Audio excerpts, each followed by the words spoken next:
trip from Seattle. The technology, the staff, my commute went from 50 minutes to 5 minutes because I live 2 miles down the road from the Kent headquarters, so that made it really good. I used to joke with Tuan, if you know him, would you please quit your job so I can have it? And he obliged me, so I really appreciate that.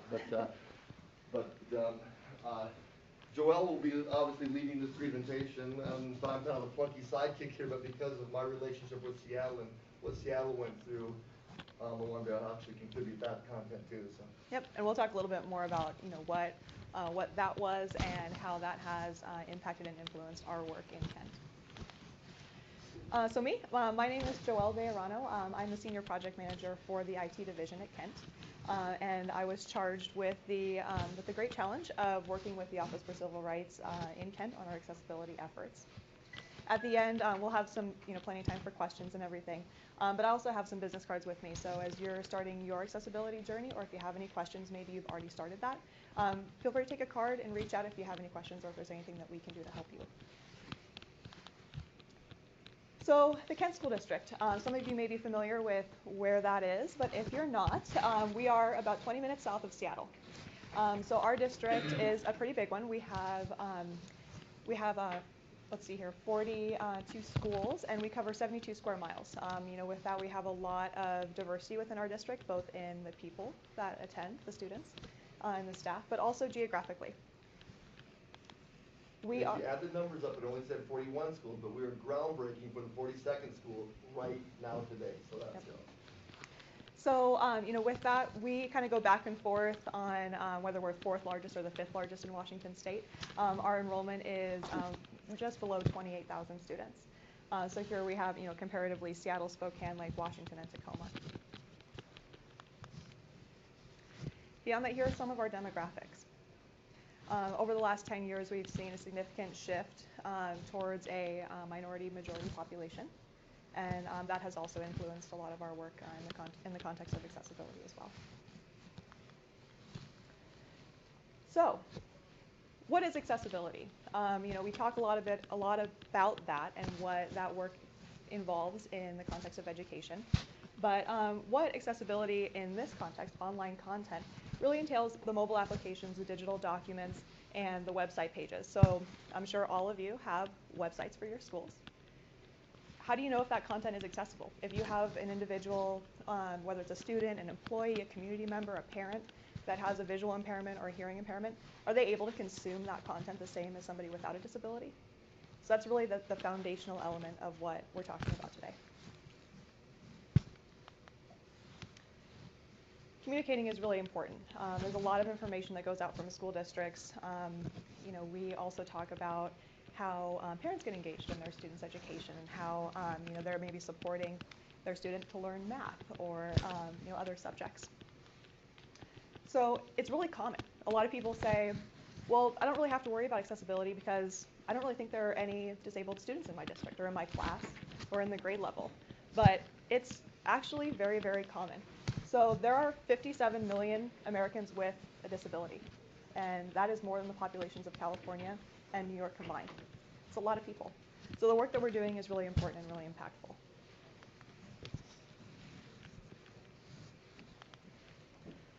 Beyond that, a lot of those folks still surf the web. And to do that effectively, you have to make sure that that content is compatible with various devices to support accessibility, like screen readers. If your website cannot support the use of those, we're really missing out on a great communication opportunity and getting those folks engaged in what you're putting out there. So with that, 9 out of 10 websites are not accessible. That's a lot of websites. That's a big deal. And so the Office for Civil Rights is working with school districts or other companies, other industries to ensure that the content that's getting put out there and the websites that are out there are accessible and that those can be accessed equitably. So before we jump into this, the Office for Civil Rights is a division of the U.S. Department of Education, and they have different offices within all the states. So, because we're a Washington School District, we work with the Washington Office for Civil Rights that reports to the U.S. Department of Education. And so we have quite an interesting situation in Kent, especially with Carmen's transition into the role that he's in now. So he's going to tell us a great story about how his first day on the job went. Great story. So we're going to take a step back in time, back to, let's go back all the way back to 2012. And Seattle Public Schools decides, yes, I'm Seattle Public Schools, decides to implement a new website content management system. So they chose a product called School Fusion. I don't know if anybody's heard of School Fusion. It's an older content management system, and they were told this content management system is fully ADA compliant, and they didn't test it. They just took the vendor's word for it. Okay. I was on a session a couple days ago on Tuesday, or on Wednesday, where the vendor said, vendors lie. He came around and said, vendors lie. Well, the vendor lied. It wasn't accessible. They put it in place, and immediately one of the parents said, I can't access your website anymore. I'm blind. I have 3 children in your school district. And we're going to work with the company. We're going to take care of it. And this went on for a year, and this went on for a year and a half. And she kept working with the school district, and nothing was happening. Jump ahead to early 2014 when I came on board as the CIO, and shortly after getting there, I'm getting calls from this parent, and she's saying, what are you going to do about your website? Started to do the research, and in June of that year, so June of 2014, where I'm on the phone with her, very nice lady, and the straw had finally broke the camel's back, because what had happened was she had 3 children in the school district. She had a son in the 5th grade math class. He was struggling a little bit, as were a lot of the students, so the teacher had decided to use an online mathematics application, free, to help with math. And she sent a note home with the student saying, your son's having a few challenges in math. I thought maybe you'd like to access this online resource to help him with his math. Not realizing the parent was blind and that the online resource site was totally ADA inaccessible. That was the straw that broke the camel's back for her. She's on the phone with me, what are you going to do about the website? And I said, well, we have 3 choices. We can fight to make the website accessible. You got to understand that School Fusion had been brought up by a company called Edline, who had then been bought up by a company you may have heard of called Blackboard. And Blackboard says, we're not going to make it accessible. We're not. It's old technology. You can go to Edline, that's our new product line. So I told her on the phone, I said, well, we can either go to Edline, which we later found out through a lot of auditing that it wasn't accessible either. Or we can go out with an RFP and we'll pick a new product because our contract's almost up. She goes, that's not going to happen by the time school starts, is it? And I went, oh, no, we're talking a 6-8 month process. That's unacceptable. The first day of class, August 30th, 2014, she files a lawsuit. Not an OCR complaint, she files a lawsuit. Now let me explain to you who this lady is. She's a very nice lady. I wouldn't know her if she was sitting in the room. I've never met her personally. We've talked on the phone many times. She's not only a blind parent of 3 children in the Seattle School District, she's also the head lawyer for the Office of Civil Rights Center for Blind Accessibility. Bada bing, bada boom. Okay. So she files a lawsuit, and she gets the National Center for the Blind on board with their lawyers. And it was a very amicable situation. But Seattle could have solved this a year or 2 earlier if they had, recognized what they needed to do and what was coming. And so, we have a consent decree. We go through negotiations. Seattle ended up having to hire a full-time web accessibility person, added to the payroll. After all this time, we had to bring in an auditor every year. They had to bring in an auditor to audit the website for accessibility. We had to pay her legal fees. We had to pay our legal fees. And I think Seattle figured that over the 3 to 5 years that the consent decree covered, it was going to cost them between $1.5 to $2 million, somewhere in that ballpark. This was a lot of money. And I remember being on the phone with her lawyers one day and saying, why are you suing us? Why aren't you suing Blackboard or the companies that's providing a product that's not accessible? And there was a 2-word answer: federal law. Federal law doesn't allow them to sue companies. They said companies can make anything they want. They don't have to make anything accessible. You just have to make sure what you use is accessible. So, what controls the companies is you not using their product.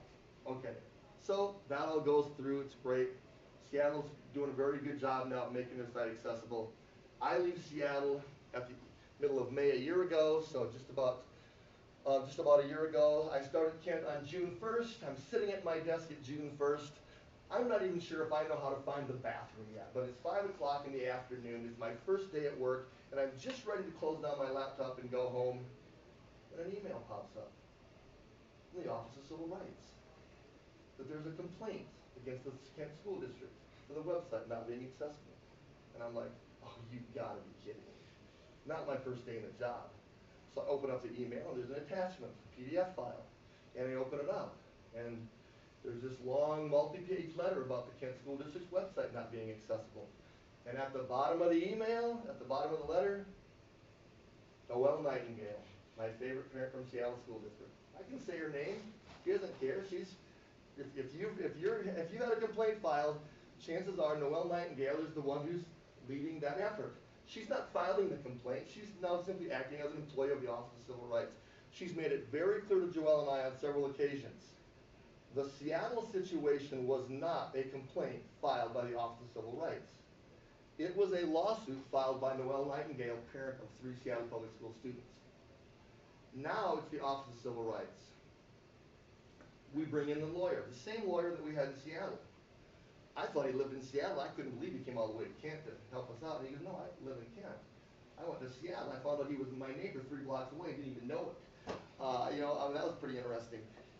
And so he starts working, and he starts digging into this, and he goes, okay, he says about 350 schools just received these notices the same time you did around the nation. I heard a couple days ago that it's up in the 2,500 range. They're chunking them out in about 300 at a time.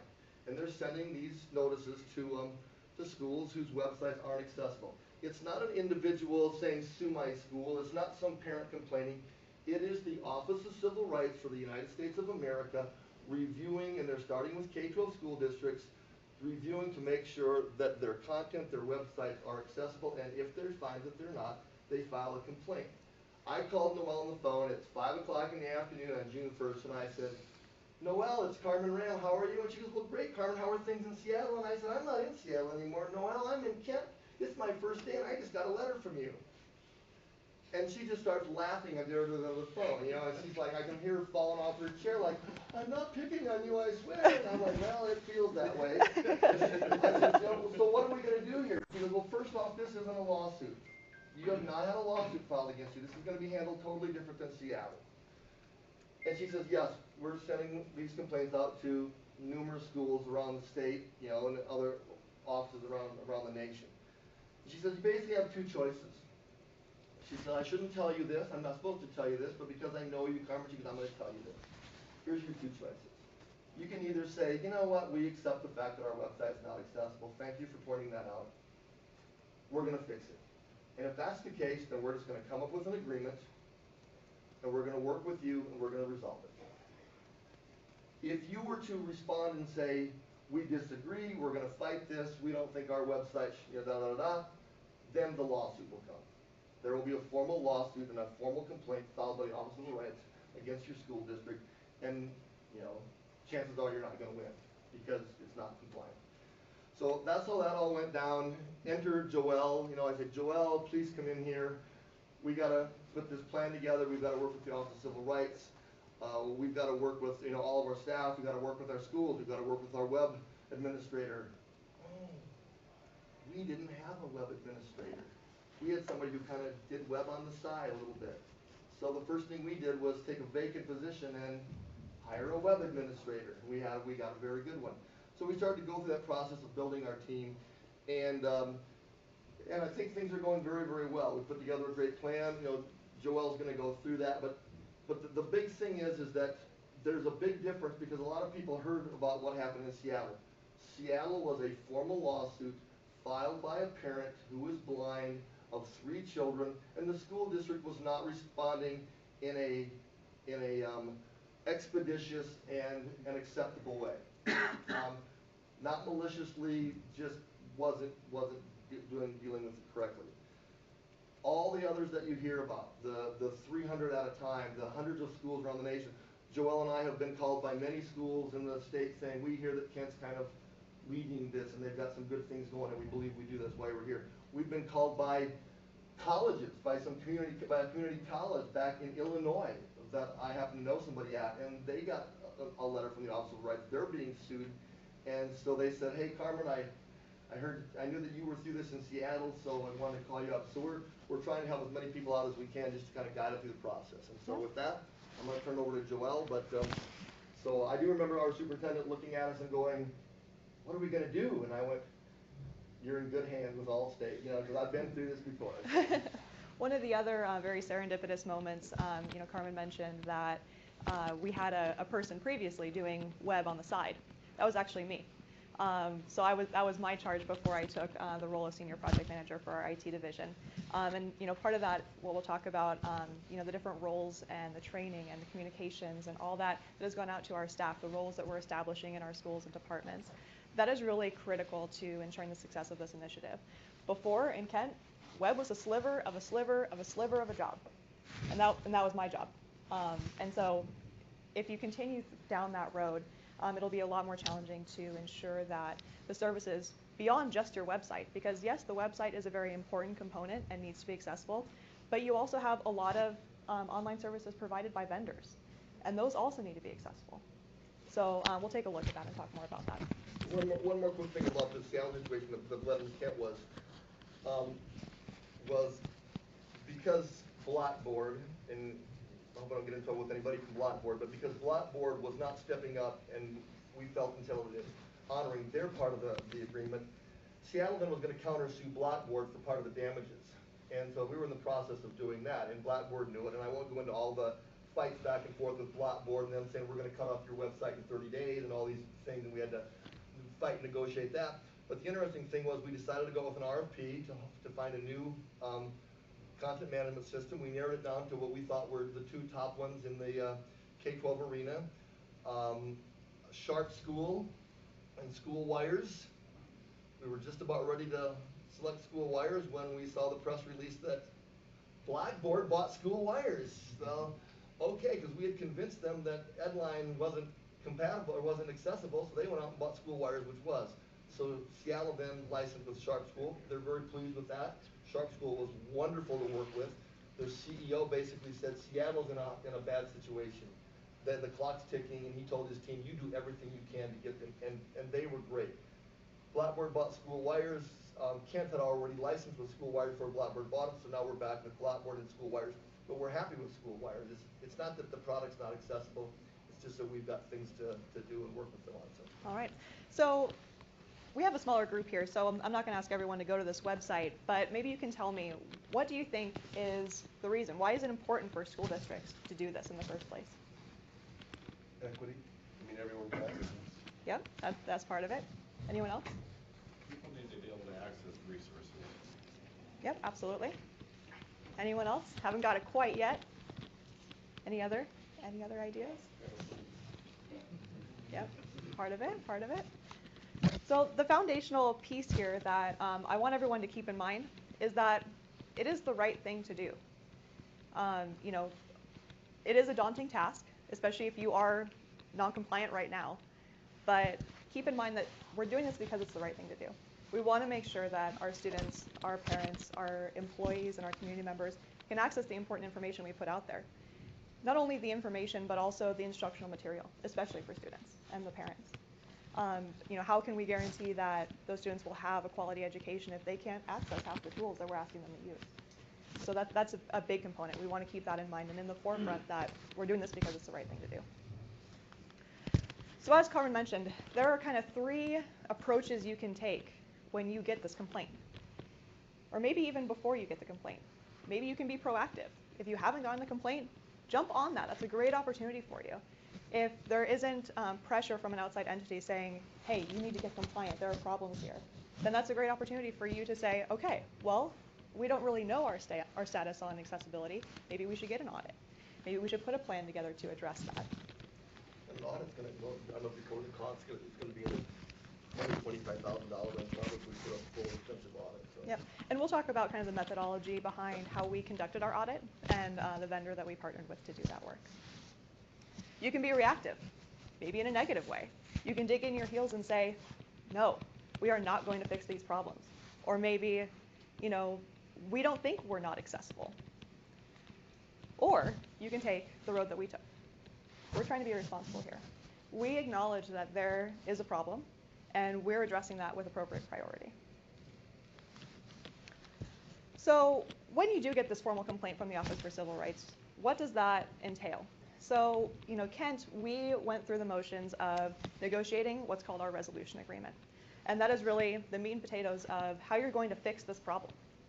There are 6 pillars of the resolution agreement, and we'll talk about those. Come back. There we go. So these are 3 of the 6 pillars that are within that resolution agreement. So the website accessibility notice, you'll also see, oh my goodness here.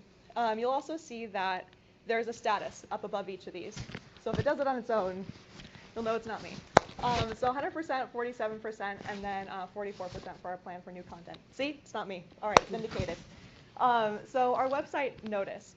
So that's really putting information on your website about your commitment to accessibility. Talks about what you're doing, why you're doing it. We included frequently asked questions because this is a new effort for us and we're driving a lot of traffic to this content on our website. We want to make sure that people understand what it is by answering those questions. And also the formal grievance process. Part of the key requirement for that deliverable within the resolution agreement is publishing process for formal grievances. If there is a student or a parent, employer, community member that cannot access content, they need some recourse. They need some process to follow. And so what is that? And our first accessibility statement did not have that.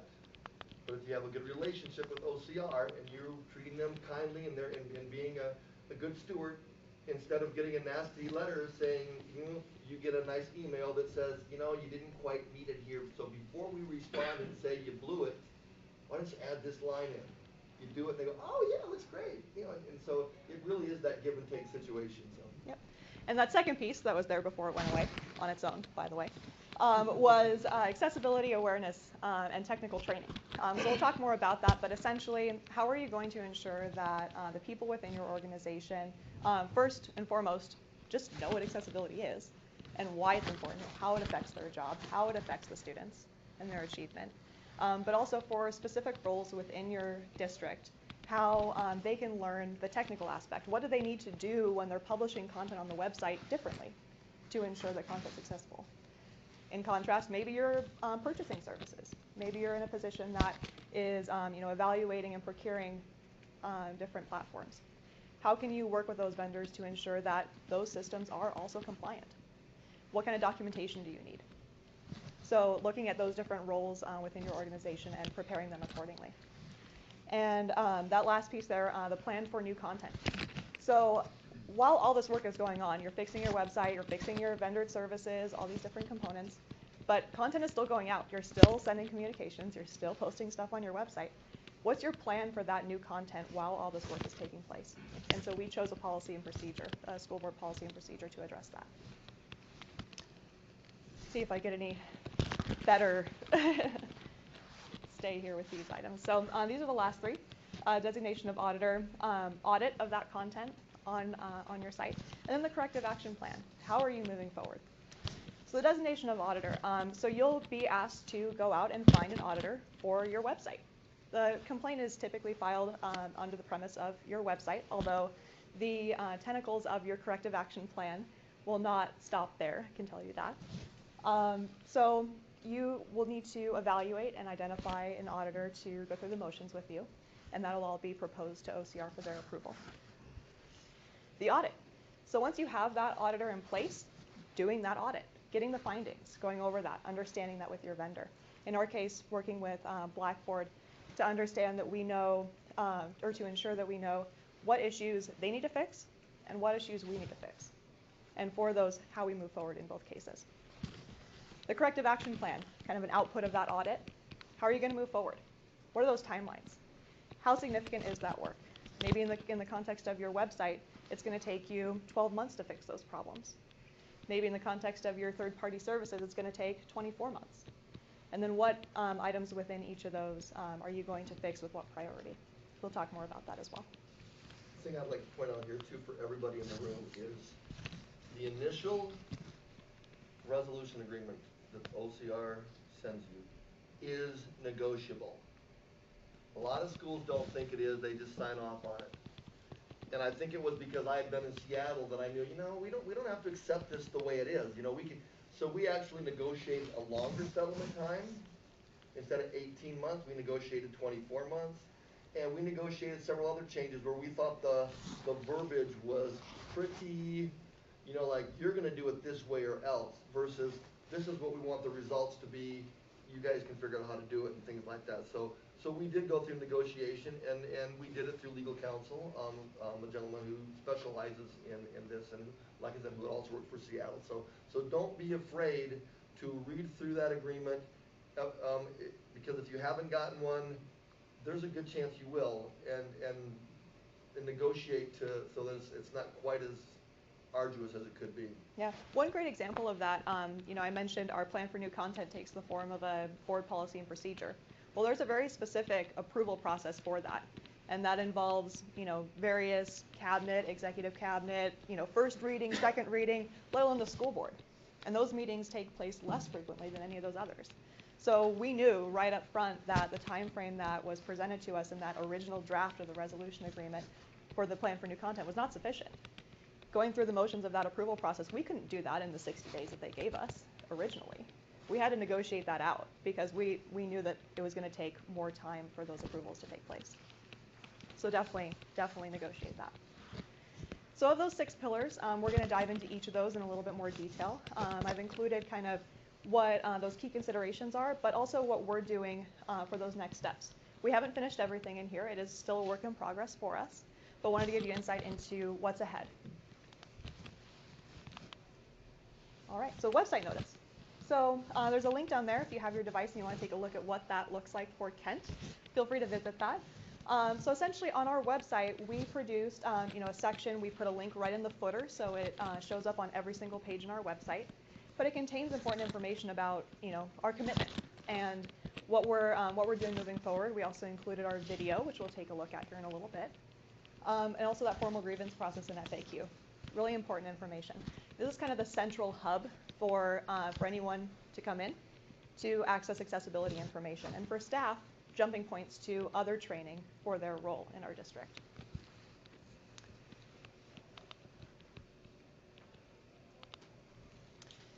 So the awareness and technical training. Again, we want to make sure that the roles within our organization know the expectations and how they move forward effectively. Because as Carmen mentioned, if we fail to obtain compliance and we go through the end of our agreement without that compliance, a lawsuit will come. And so we want to make sure that we're hitting all those points. Because at the end of the day, we can do everything in the resolution agreement to a T. But the onus is really on the members of our organization to continue that. We're constantly being asked by teachers and principals and people, well, why are we doing this now? Why can't we wait till we have a blind student? And my response back is pretty simple. It says, well, you know what? You have handicap stalls in your bathroom, don't you? You didn't wait till you had a handicapped student. The law said you're going to put that stall in whether you have a handicapped student or not, because when that student arrives, it's going to be there for them. And when the student arrives as blind, or the parent, or the community member, you have to have it there. It's the law. It's the right thing to do. So with our training efforts, we took kind of a 2-tier approach. First, that foundational element, awareness. What are we doing? Why it's important? How it impacts your job? And then we do that second tier for the technical folks, those specific roles that we've identified. For the awareness training, we produced a 10-minute video. We wanted to make sure that everyone that we sent that out to consumed that content, and so we delivered that through a service called Safe Schools. So we're able to track the consumption on an employee-by-employee basis. When we looked at who would be consuming that content, there's language in our resolution agreement that makes it so it's for pertinent roles. It's going to be very unlikely that a custodian, for example, is drafting content to be sent out in an email to a parent or in a document that's going on a website. So we excluded some of those, knowing that that wasn't necessarily pertinent, and therefore we could forego some of the contractual negotiations for those employee groups. So as I mentioned, we delivered that through a system that tracks that consumption. Right now we are at an aggregate completion of 90% across those different employee groups. So we'll be looking at how we can close that gap moving forward. But also, with the technical training, how we can make that into more of a reusable format as well. So with the technical training, we're looking at starting that in the 17-18 school year. And we're working right now doing those contract negotiations with our affected employee groups, because that's going to be definitely a more time-consuming effort. They're going to have to come sit in a classroom, learn about our website platform, for an example, and then learn how to add content in an accessible manner.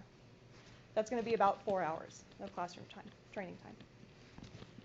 So again, that's going to start the 17-18 school year. We're going through those negotiations right now, identifying who's going to be filling those roles within each of our schools and departments.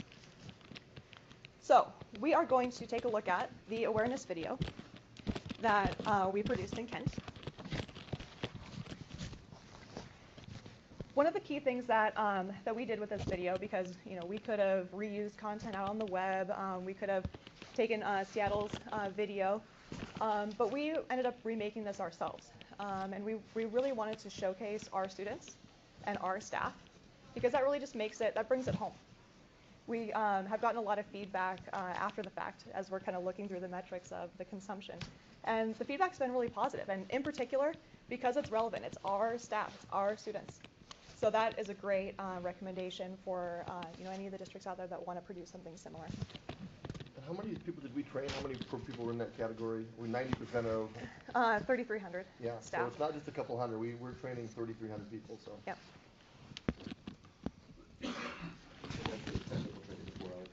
No, that is the awareness training. Out of how many certificated staff? So we have 1,900 certificated staff, so all those are included in that 3,300. We also had, the remainder of that was classified employees. Such as like an office manager Yep. who would be posting? Yep, exactly.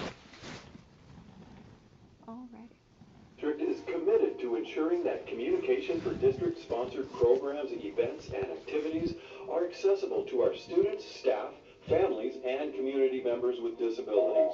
Equal access for students, families, staff, and community of the Kent School District. Staff are being trained on the accessibility requirements of Title II of the Americans with Disabilities Act, or ADA. This training includes practical guidance that will help you learn how to make materials accessible to everyone. Let's meet some KSD students and learn how they access materials that they need. Mostly I use my iPad every day in most of my classes, but usually when I need them, especially with looking at the board, I tend to just turn on the camera so I can zoom in on the board and take pictures. Especially when it comes to when the teacher gives us notes to take. I take a picture and then I would either copy down the notes as they're explaining them, or I just leave the notes and take them later. It makes it easier mostly because sometimes when I'm trying to focus on trying to get the pictures to be clear, to make sure I can see it well, I try to focus on that. At the same time, sometimes it's hard for me to focus on the lecture itself. So that's why I tend to try to videotape while they're lecturing so I can go over it again, especially when I have trouble with the lesson. Favorite part about co-writer is I've messed up the word, or even just messed up a simple letter in the word. It will automatically make you fix it. It will go from, you can start at the beginning or the end, or even where the word is, it will automatically change it in a snap. Co-writer is like autocorrect on your phone, but it's better. I've been working with Courtney as a paraeducator. I started out with her when she was in 4th grade, elementary school, moved up to middle school, and now we're in high school. Courtney has really grown a lot in her use of technology. Some of it wasn't available to her in her earlier years, wasn't as required. Now in high school, she's very adept with it. She's very comfortable with it. She knows now what to use, and in any situation, what will best help her. She'll go from using her desktop magnifier to her large laptop screen, to her iPad, to her handheld magnifier, whatever she needs, she knows what to use. It's easier for me to do my homework and easier for me to read bigger letters. We support families as partners in their students' learning, and that is why we want to make sure information and educational materials are accessible, not just to students, but family members with disabilities as well. A person who is blind might use a screen reader program with a speech synthesizer. A person who is deaf needs captioning to receive information from a video or multimedia presentation. By learning about the technology, staff can make materials easier to use for everyone, all students, staff, families, and the community. Kent School District is making sure its technology, including websites, software, and any electronic documents, meet guidelines for equitable access and recognize accessibility standards. Accessibility Portal. A web page has been created where staff can find training and helpful resources. The purpose of this page is to provide information about the law, district policies and procedures, and technology. On the portal, you can view district policies on accessible communications. Please review them. The portal includes links to resource pages in the Staff Link Help Center that provide tips to assist in making documents, communications, web content, and technology accessible for all. The portal also includes directions on how to request an accessibility review if you are unable to access content on the district's website. Information about the accessibility content or technology used by the district, and the ability to report barriers to accessing any technology used by KSD. Website content. Websites are one of the most powerful communication tools used by the Kent School District. When we purchase software such as our current website content management system, we go through rigorous testing to confirm that it is compliant with the ADA laws. We create content on our website and have the responsibility to do our part to follow federal guidelines to make and keep our content accessible. A lot of online websites are meant to look visually appealing to most people, but that means there's too many colors, the text is on dark backgrounds, it's hard to see. So our preference, Courtney's preference, of course, is black text on white background because it's much more visual. When working with images, create descriptive alt tags that help visually impaired users understand the information that they cannot see.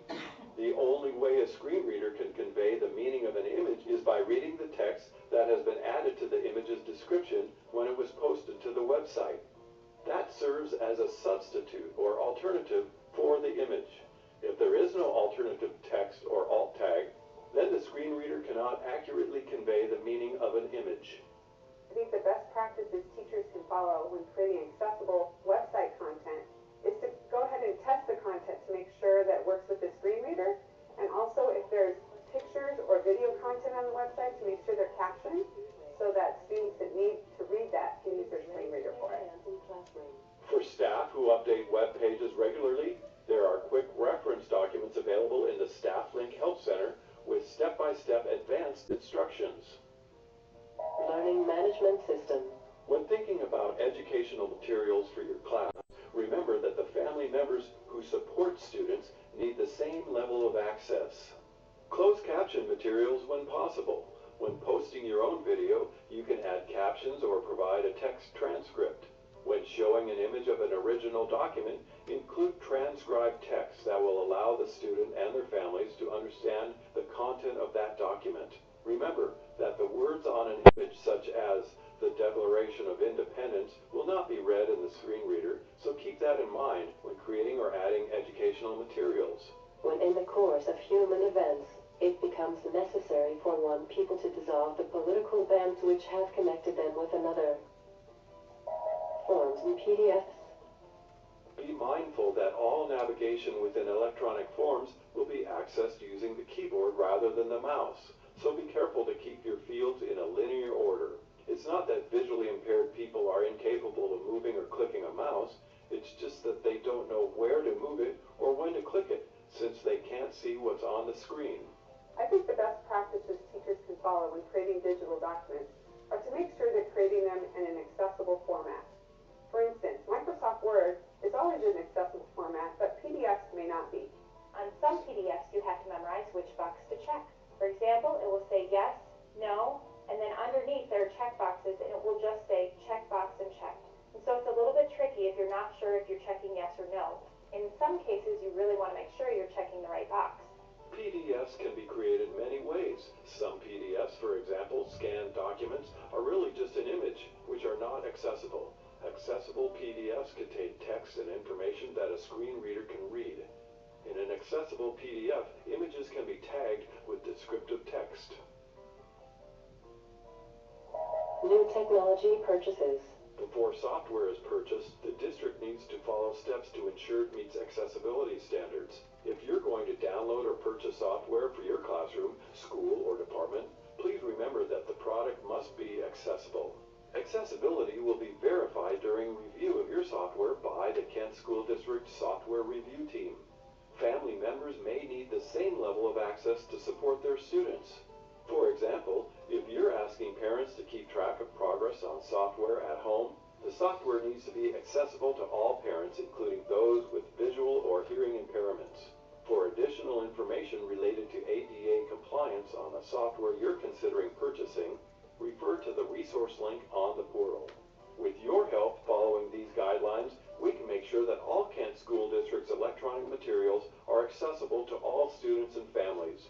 The portal is now linked from every Kent School District's website, including the district and school sites, on the bottom of every page with a link titled Website Accessibility.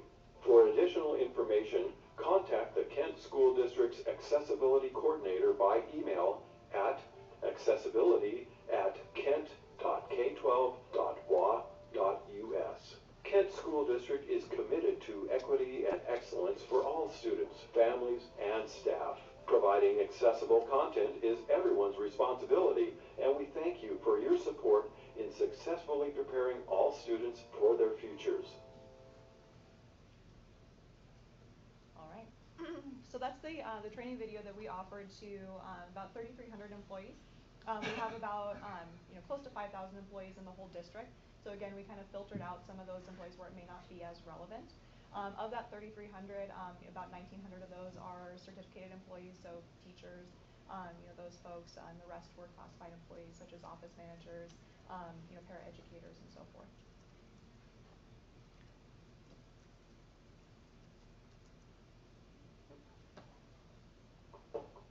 Kent School District is committed to ensuring that communication. There we go. All right. Back in business here. So what's next? For each of these items here, we do have some next steps. So we're looking to target for the awareness training over 95% aggregate completion. Thank you for keeping me on track with this thing here. All right. So while that said, what I've talked about so far, this training video has really been offered to existing employees. But what about the new employees that we're hiring? So we've added this video into the new employee orientation onboarding video sequence for our new folks coming in. So they're also receiving this training. So this 95%, that's just closing that gap of all the existing employees that we had in our district. On the technical side, again, we're going to start offering that for the 17-18 school year.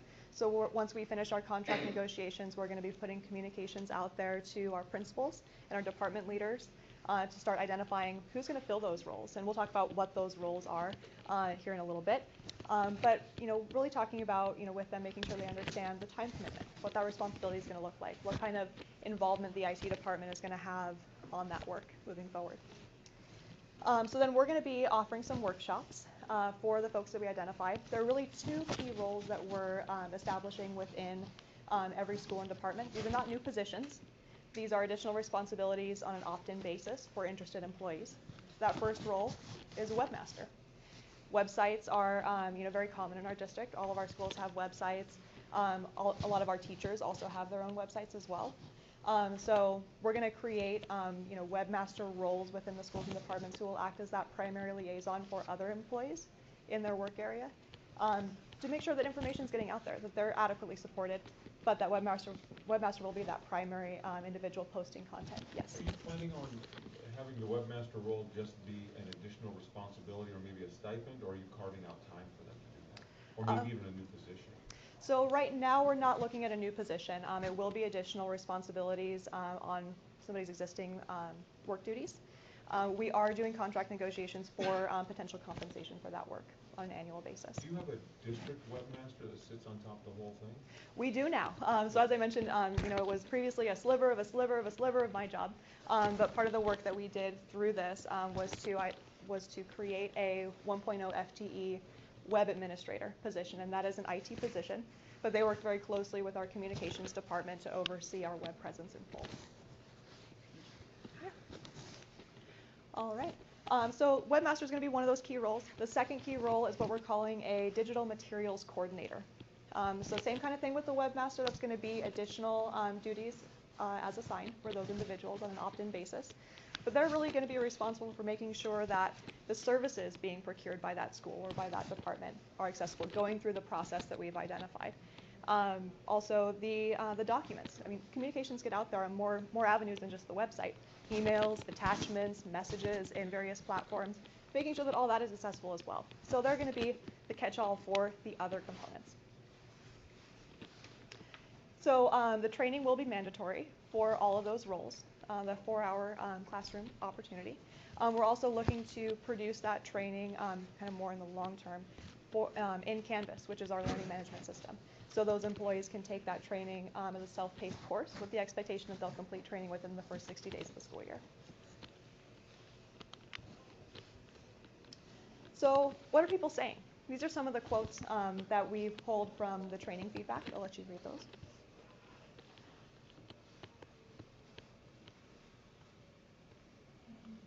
It's been really great, and again, if I may provide a recommendation, if you're looking to produce something similar for your district, use your staff and your students.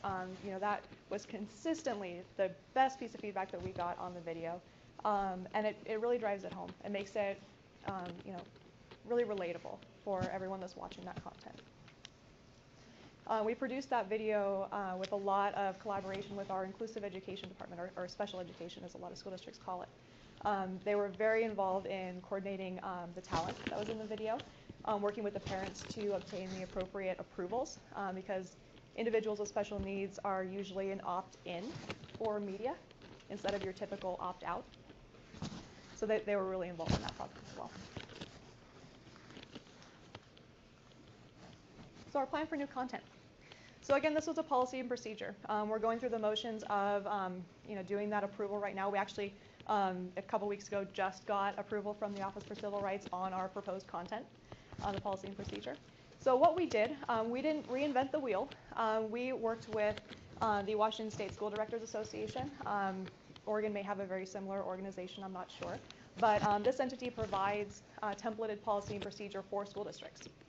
So we took what is called 4217 effective communication, and we added some additional content to it to make it relevant to what we're doing here. But really, at the end of the day, this is about communication. It takes the form of websites or documents or tools, but it's communication. So we really capitalized on that.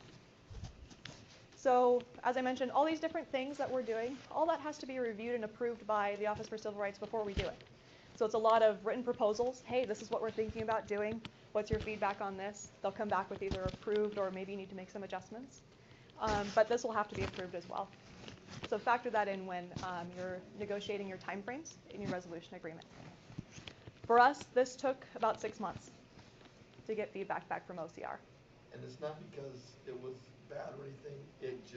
I think OCR is just very overwhelmed. I think they've bitten off the whole elephant, and they're having trouble chewing right now. You can imagine doing hundreds of schools. I'm sure they have a very small office, and it wasn't. And we were getting feedback. Joelle was contacting them saying, "Excuse you, but we've got a deadline." And they're like, "We're going to get back to it. We're just about, be patient. We're not going to hold you to the time frame if we don't get it back in time," and things like that. So. And we've talked about it in other ways, but I mean, they're also not out for blood.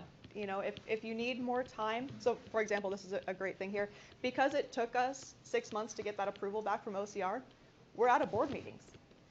By the time we get through our internal approval process enough to where we can take it to the board, there are no board meetings because it's summertime. So we're going to have to ask for an extension. OCR is not out for blood. If you need more time, work with them. Build that relationship, build that rapport.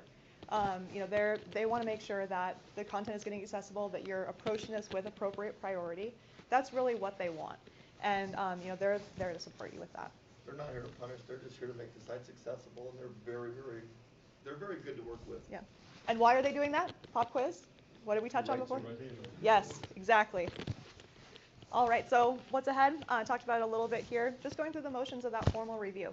So for us, that means, first and foremost, Office for Civil Rights, but then taking it up through the ranks in our organization, with Cabinet, Executive Cabinet, and the school board. There are some timelines listed there. Again, those come directly from your resolution agreement. So for us, because we have to show proof of adoption and all that within 60 to 75 days, that takes us into the summer, and we just don't have a meeting to support that timeline. They did come back on some of our agreement here, like in some of the wording, and they came back early on and said, well, like our agreement said like pending board approval, and it was like, that's not firm enough, they wanted to say when we get board approval, I mean, it was like, and for the stipend that were mentioned, that we're giving, there was something in there about, that we are, working to get approval of stipends, and it was like, no, it was like, you will get stipend, you will, they didn't want any wishy-washiness in this. They didn't want to say, we're trying to get this. It was like, you're either going to say you're going to get it or you're not. You're not going to put a bunch of wishy-washy stuff in there. So that makes me wonder then, in the video where you said for videos, you're going to provide closed captioning when possible. I mean, that seems pretty wishy-washy. And I'm from North Shore, and we've been hit with the same complaint. And that's one of my big conundrums is how do you not just caption, but provide transcription for all these videos that we've got out there. And my understanding is we can't do it as when possible, we've got to do it. Yeah, so to that point, any videos that Ken is producing, we are planning to make that a standard operating procedure that all of those have captions. So there's kind of a difference between what we produce and what we procure from outside sources. So some of those and you get to differentiate between those? In certain circumstances, so I'll explain a little bit more. Okay. With the external content that's coming in, maybe a teacher has found a great resource on YouTube, for example, that maybe just doesn't have captions on it. So we're working with our formal procurement process, so purchase services. Those are going to have a lot more scrutiny in the short term. In the longer term, we're going to start to address some of those, freely used resources and even services online, like a math tutor service you don't have to buy. So we're getting there to those pieces. It's just not the highest priority for us right now, and we've been transparent with OCR about that direction. There's also kind of similar implication to the audit when it comes to our vendored services. There are certain ones that, because of their use, maybe there are 3 different options available. Those aren't going to be as high of a priority for us up front as something more of a high-ticket item like our LMS that is used by a lot of students. So it's more of a priority question, not a whether or not we do it. If I can just explore your plan with videos a little bit, because to me that seems like that's got the potential for being a real workload issue for somebody to transcribe all that, right? Because that's handwork. There's no good tool that really picks that up. Lots of services will do it. Well, there's services, yeah. I mean, but that's that's workload. That's a hand. Somebody's doing this work by hand, right? But they're saying it has to be word for word now. You can't machine. Right. So that's my point is that that's a lot of handwork of somebody sitting down. Is your plan going to end up taking away that the spontaneity in the classroom from a teacher wanting to pull up a YouTube video, or is the plan going to be, hey, you can't do that anymore because we have to first make sure that this video is vetted and in shape? Yeah. So that's my first question. My second question is, do you guys do anything like live stream board meetings? We do, and archive those. And is the plan that you're going to have to hire somebody to transcribe all of those? So I'll do that question first. So we have, as a district, our primary video hosting solution is YouTube. And so with that, YouTube has a machine transcription and captioning service that we kind of go in and then just edit from. So that can take some of the workload out. You can also export those into a text format as well and offer those maybe as a hyperlink below your video. So I think more of the time impact is going to be at scale than it is on kind of a case-by-case basis. So part of this also is that this is very new to us. This is essentially year one. And so as we start to better understand what that workload impact looks like, we can start to advocate for more resources or adjustment to kind of our approach to support that effectively. I can tell you what they did in Seattle because they were very concerned about, oh my God, we got 100 schools and we got X number of classes, we got teachers that are running Renegade out there, what are we going to do? And so as part of their consent decree, they said, we can't do everything right now. So, in the consent decree it said, if the content that is being utilized in the school is being used across an entire grade, so all of third grade in the Seattle School District, it has to meet standards. If it's being used in an entire school, but not across the whole grade, so Sacagawea Elementary is going to use this, but the third grade in other schools isn't, but the whole first through, it has to be compliant. If it's going to be used district-wide, obviously it's got to be compliant. If it's being used in an individual classroom or multiple classrooms, but not across an entire grade or through an entire school, it is exempted this time, and they bought off on that in the lawsuit. I mean, but again, it wasn't OCR, so they were able to put some limitations on. For God's sakes, don't make us, kill ourselves trying to do this. We have to ease into this. Or tear down a lot of good material because they just can't get right exactly. there, right Yeah. there. And to that point, we want to make sure that we still are empowering our teachers to use that content. No one knows the needs of their students better than the teacher, and so we want to really encourage that. So if a teacher has students in her classroom and those needs are identified as part of the enrollment process, then we'll address those special circumstances. For a classroom that doesn't have any special needs students, maybe that teacher has a little bit more freedom to use some of those other resources. But at the end of the day, we want to make sure that we're also educating appropriately on what the impact is. You could have a student in an accident and now they need these accommodations. So we want to make sure that we're providing the information and the support there. We also have, by request, additional supplemental accommodations that can be provided as well. For example, maybe a video doesn't have closed captions, but if we do get a request by a student or a parent or community member, then we can initiate that transcription process. Yep. All right, Designation of Auditor. So Kent School District is another good example of kind of the back and forth that can be done with OCR. When we first started down the road of designating an auditor for our website, we picked a totally different company than what's listed there. Part of the review process that OCR went through, they requested an interview with that vendor to better understand, maybe the approach that vendor is going to take on the audit, how prevalent they are in doing this work. Maybe they're new to the game, maybe they're old. Whether their website's accessible. Yeah, whether their own website is accessible, which is what got them. So, as I mentioned, we started down this road, but we ended up choosing a different vendor. We worked with, some local higher ed. So we reached out to the University of Washington, which has a very mature accessibility program, and talked to them about what they use for their services. And they actually recommended this company, which was number 2 on our evaluation list, not number 1. But we ended up going with DQ, and we've been very happy with that. So when we initiated the audit, we selected 30 pages. Now our whole website has 5,000 pages. We can't feasibly audit, both in an automated fashion and a manual fashion, 5,000 pages. That's extremely cost prohibitive. So we picked 30 of those. And those 30 aren't the highest traffic pages. They're not the the most shared pages or the most referenced pages. But what they are is a representative cross-section of all the functionality, all the page templates, all the apps, so that we know if content is put into the system to best practice, it'll be displayed accessibly. So we're kind of taking that approach to differentiate what's a training opportunity and what we need to be pressuring the vendor to correct. Does that make sense? Just so you know, we have 15 minutes left. Okay, perfect.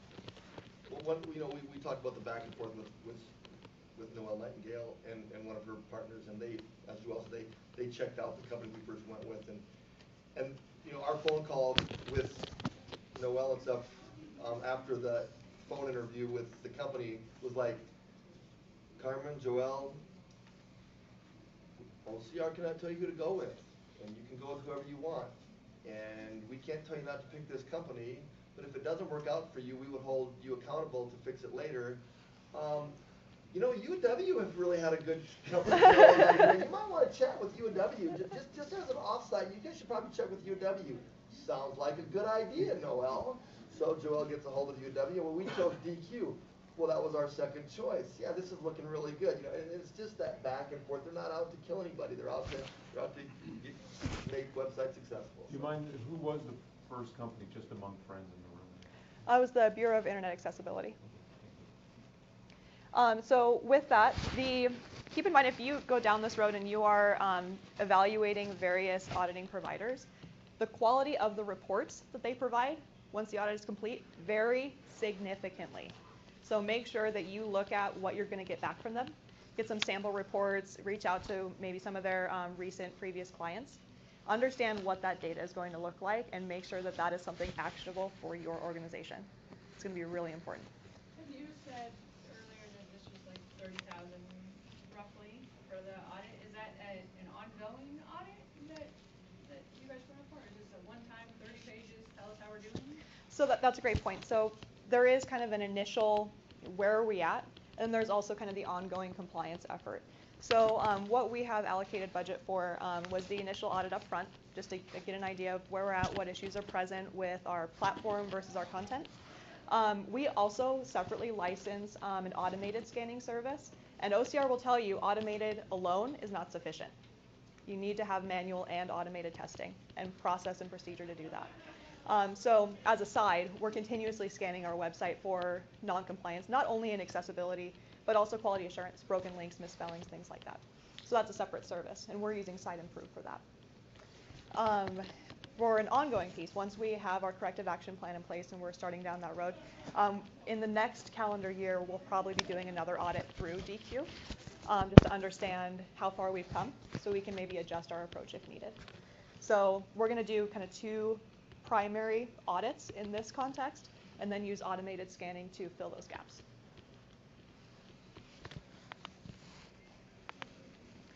So we completed our audit, and now we're into the corrective action plan. So here are some of the kind of key takeaways that really brought us into that corrective action plan process.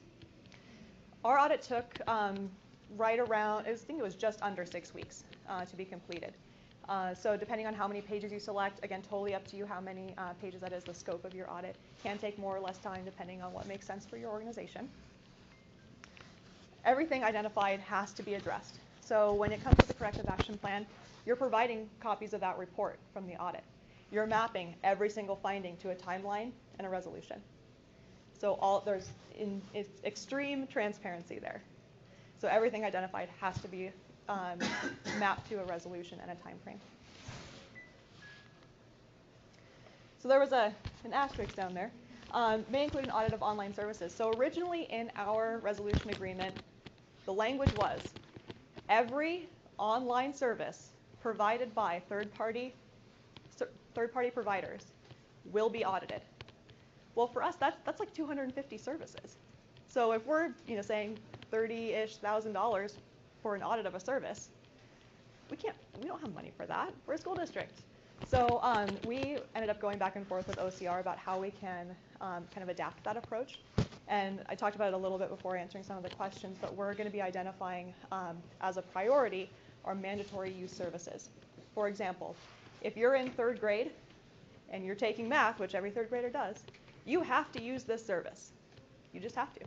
That's a mandatory service. If maybe you're looking to get tutored in that math class, and we have 3 options available to you, maybe 2 of those are compliant and 1 is not. That one that is not may be addressed with a lower priority. Not that we're not going to do it, just a lower priority for us. So I think you guys are using VPAT documents with your vendors. Yes. We are.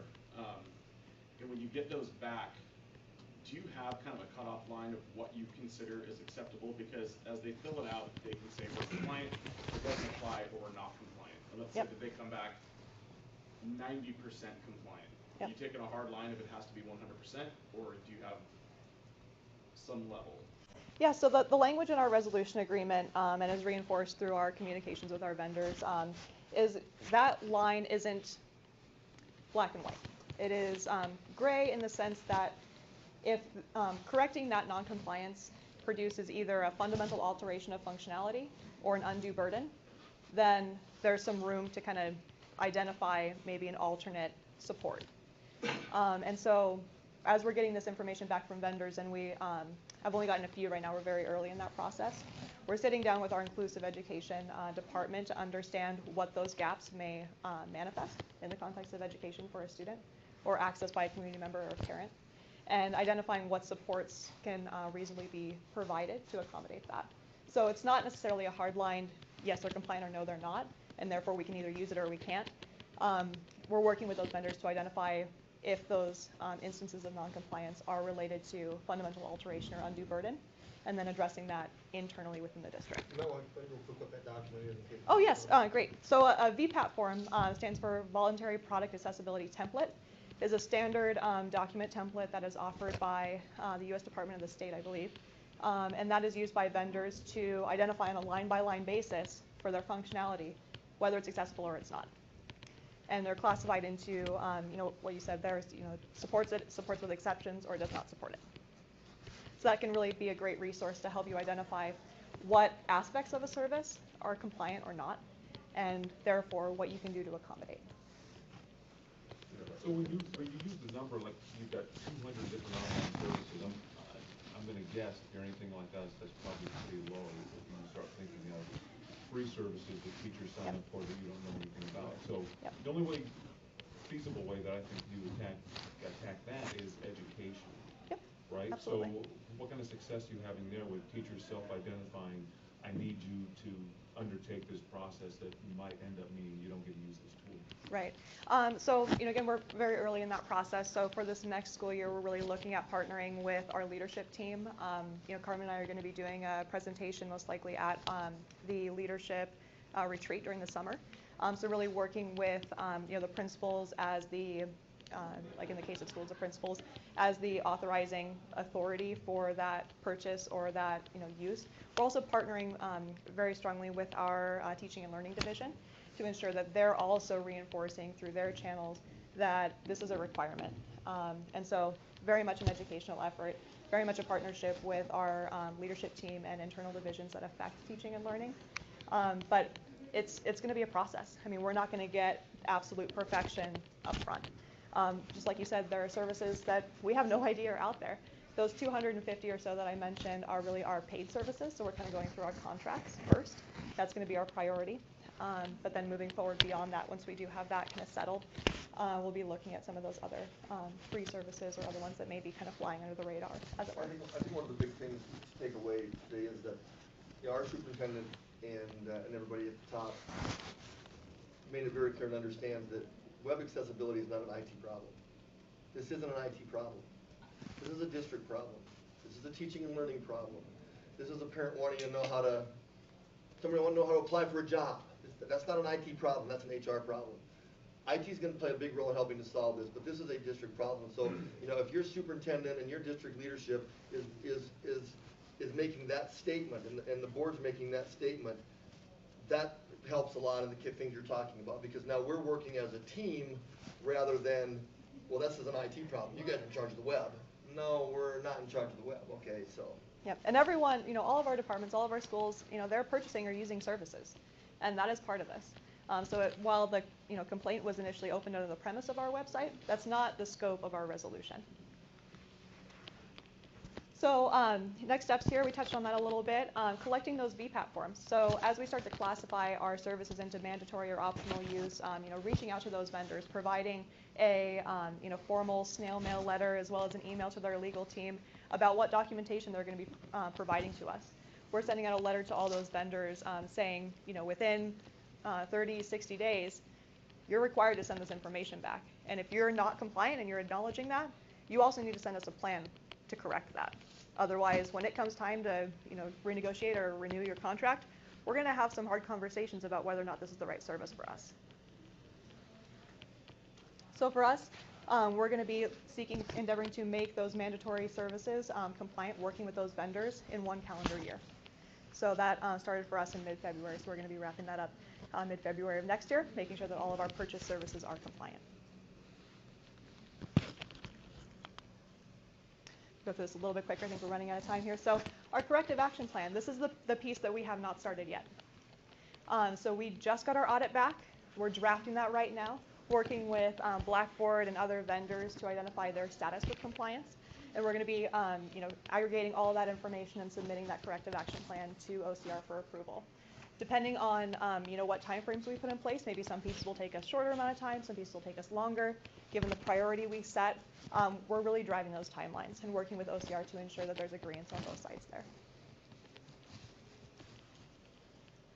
With our website, kind of an interesting topic. So as I mentioned, we're working with the vendor to identify whether or not content being placed into best practice will be accessible when it's presented through the platform.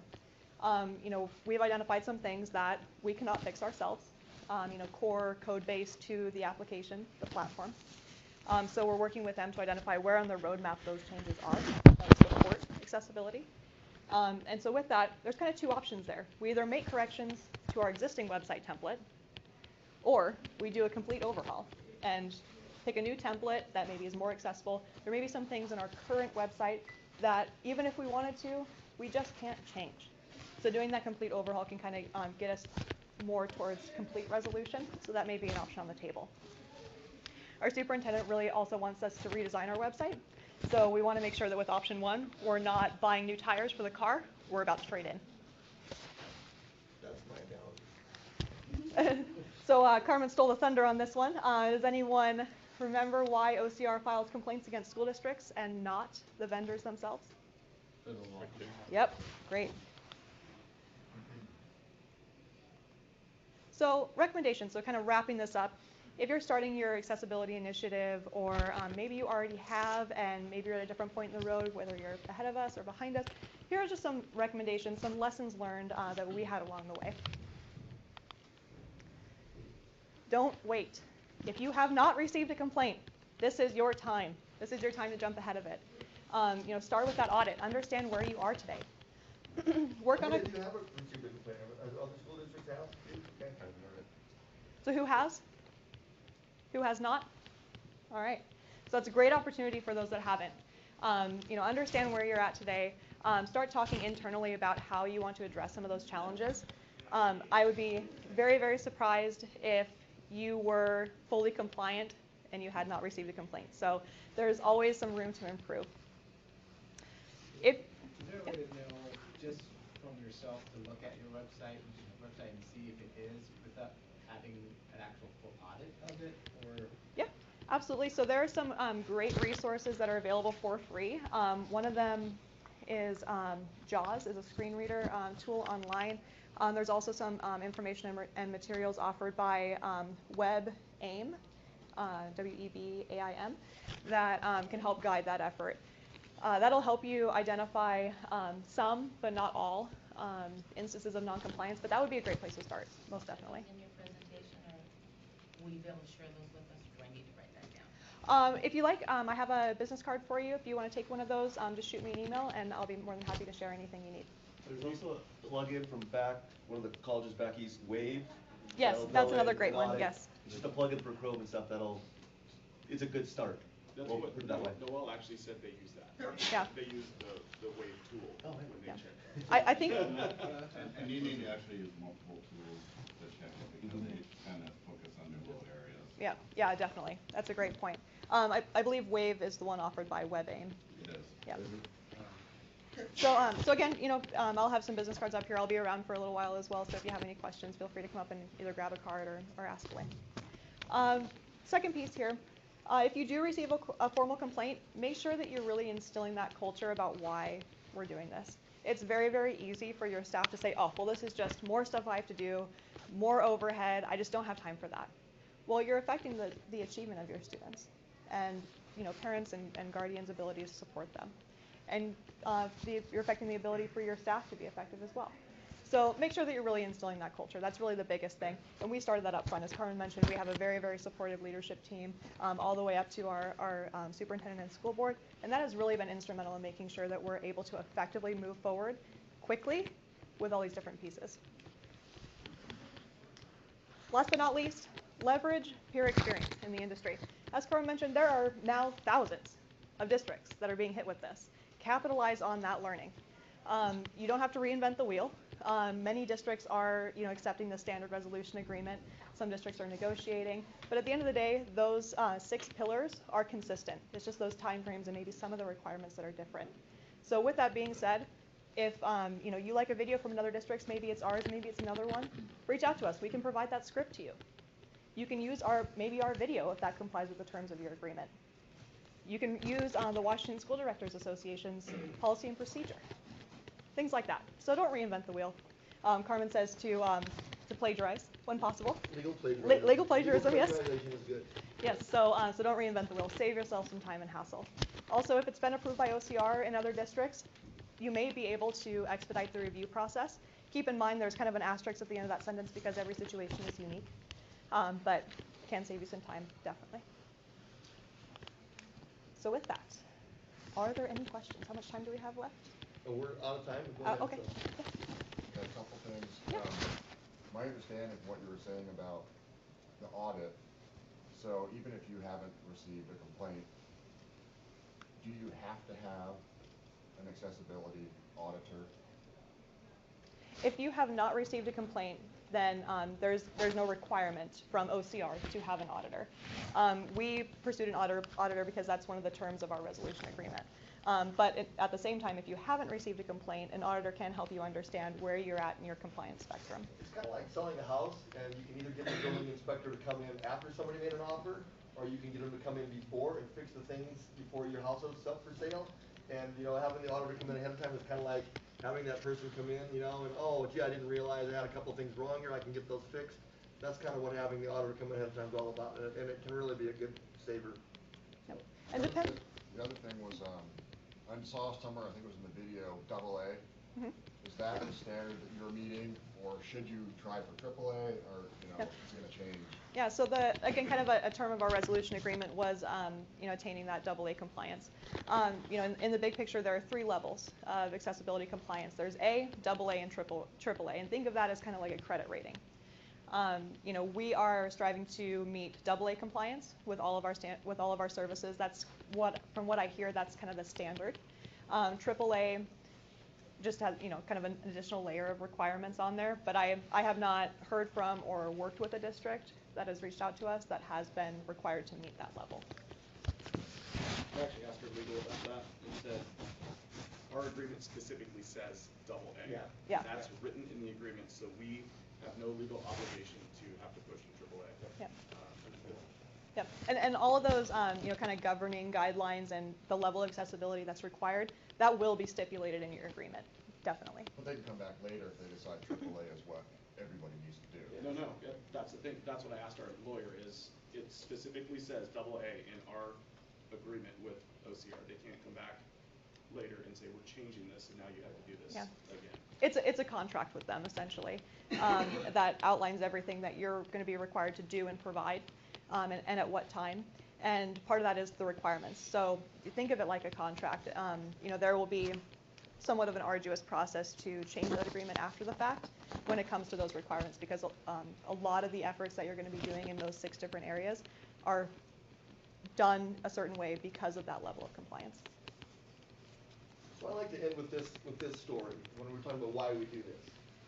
So about 10 years ago, my wife and I are building a home when I was working for the university, and we're building a custom home, and she was very adamant. She said, I want the whole house to be accessible. I want wider doorways. I want it to be accessible, da-da-da-da-da-da-da. And I'm like, oh, come on. We're not, why? And the builder goes, yeah, it doesn't cost that much to do it now. And so we're kind of going back and forth, and she's the wife, she won. And, so we made the house accessible, okay, with all the accessibility things. And I was living there alone. She was finishing up her job and selling her other house. And so November of 2004, she moves over to Ellensburg and moves into our house. 2 weeks after she moved in, she's running around the house chasing the cat. She had just polished the hardwood floor. She's on her stocking feet, so the polish gets on her socks. She runs through the office chasing the cat, hits the plastic carpet mat where the chair rolls on, goes out, jams both feet into our oak desk, and she broke both legs, and she's in a wheelchair for 8 weeks. And I am going, thank God. You know, like, oh, you know, and she's in a wheelchair for 8 weeks, you know? And we're all just one accident away from being inaccessible in that nature. We are all one accident away from needing this sort of access. You know, we could, you know, students tomorrow that could come to our school. It's the right thing to do. As the one lady in the video pointed out, you know, everybody wants to make their website fancy with flaming arrows and shooting of volcanoes and things like that, you know, and it's our time now to educate people that, you know, that even in your house, you tend to make it a little more practical now, so that if something happens and you're not able to get around and you're in a wheelchair, that you can maneuver around, and the hallways are a little wider, maybe you don't have furniture sitting out in different areas, and it's the same way on the website. You know, the goal now is to make them more accessible, and I think we're doing a good job, and I appreciate the work that my team's doing to make that happen, but we do it because it's the right thing to do, so. All right. So like I said, you know, I'll be up here to answer maybe any additional questions that you have, or if you want to come grab a business card, please feel free to do that. I hope to hear from, you know, any of you in your journey on accessibility. So, you know, best of luck, and maybe our paths will cross in the future again. Thank you.